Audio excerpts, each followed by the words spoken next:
ഒരു ഗർഭിണി ബാത്റൂമിൽ വീണു. 35ാമത്തെ ആഴ്ചയായിരുന്നു.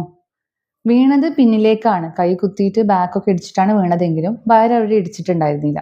എന്നാലും അവർ എമർജൻസി ആയിട്ട് ലേബർ റൂമിൽ അഡ്മിറ്റായി. സ്കാനിങ്, കുഞ്ഞിന്റെ ഹൃദയമിടിപ്പ്, മറ്റെല്ലാവിധ ടെസ്റ്റുകളും ചെയ്തിട്ട് നോർമൽ ആയിട്ട് പോലും 24 മണിക്കൂർ ഒബ്സർവേഷനിൽ അഡ്മിഷൻ ആവാനോട് നമ്മൾ ആവശ്യപ്പെട്ടു. അവർ സമ്മതിക്കുകയും ചെയ്തു. 24 മണിക്കൂർ കഴിയാറായപ്പോഴേക്കും കാര്യങ്ങളുടെ ഗതി മാറി. നിരീക്ഷണത്തിന്റെ അവസാനം തന്നെ കുഞ്ഞിന്റെ ഹൃദയമിടിപ്പ് കുറഞ്ഞു വരുന്നതായി നമ്മൾ ശ്രദ്ധിച്ചു. ഉടനെ തന്നെ എമർജൻസി സിസേറിയൻ ചെയ്ത് കുഞ്ഞിനെ രക്ഷിക്കാൻ സാധിച്ചു നമുക്ക്.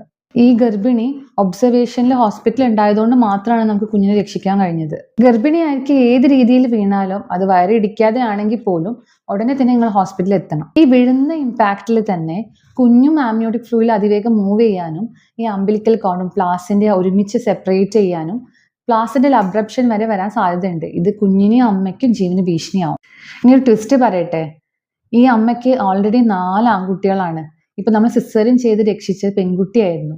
അപ്പൊ അവന്റെ മുഖത്ത് കണ്ട സന്തോഷം പറഞ്ഞറിയിക്കാൻ പറ്റാത്ത അളവിലുള്ളതായിരുന്നു.